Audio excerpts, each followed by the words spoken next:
xóa kìa.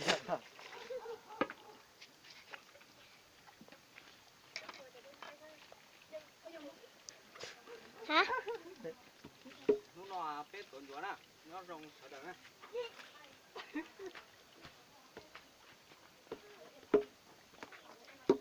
Nó chỉ nhờ nó là mình gọi chua thế kia thì nó ổn định nó này, rong nó.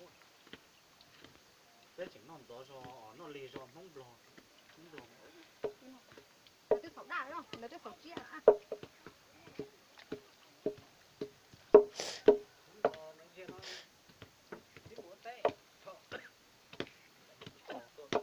Mẹ có lộc quay á.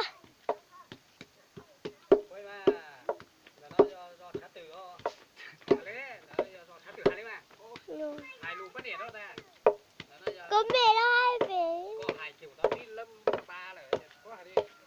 Nó do thả từ đó tôi chỗ này của tôi anh trai rồi nó đấy. Hai kia đó. Tôi có là hai. Hai kia mà. Chẳng mua hai luôn. Hai bé. Bé hai. Ở tôi tin lâu đấy. Nó cho đút nào nó của tụi anh cả. Anh trai cả tụi bé to của tụi anh trai hai. Đã tỏ tuần chúa này. Hai kia. Ô kia cử đi ra. Đến nó rồi. Trên họ nè. Cái cá mà vừa tụ hai vừa tụ quay phim quay máy. Ô thì một tí lò thế cả quay bỏ số tụ thế mà. Kìa. Nó giờ rọt sát tử đó. Rọt sát tử. Bên nó chia xem áo xanh của chua sầu. Bị áo xanh mà nành đổ tua nó chia tàn thôi. Thế giờ bí mù bao lử thiên nhiên thế chia ôi giả từ lò thế mù đó có thấy mình gửi cái tua tiền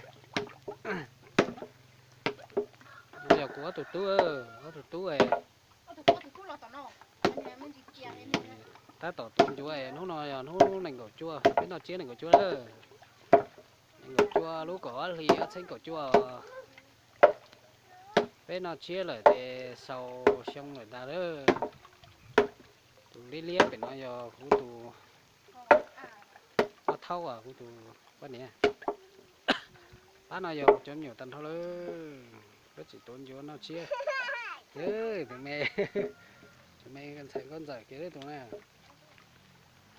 với nhớ là sao có màu với đứa rồi nó giờ rồi sát tử rồi sát tử mẹ nhó nồng vài nữa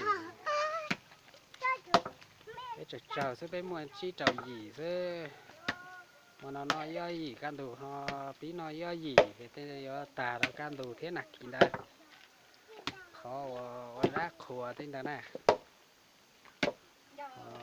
sau chia mà chỉ tao bỏ để cho rồi mua xì đi ý kia thế nào đi rồi ở kia nè phải tới chờ nó nè mà lại tới đi mua xì thua giàu nè mà lại tới sọ chỉ rồi mình đi mà lấy tuổi đi xem mà ly thế mà ly lâu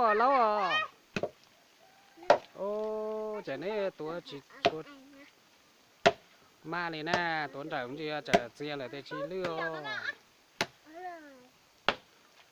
tuổi tiền rồi chụp trong hạ thì nó mày thử bé cá chích tàu là một tí nữa không có xa nữa Đó nó do cút xí à, tí tiền niệm cả.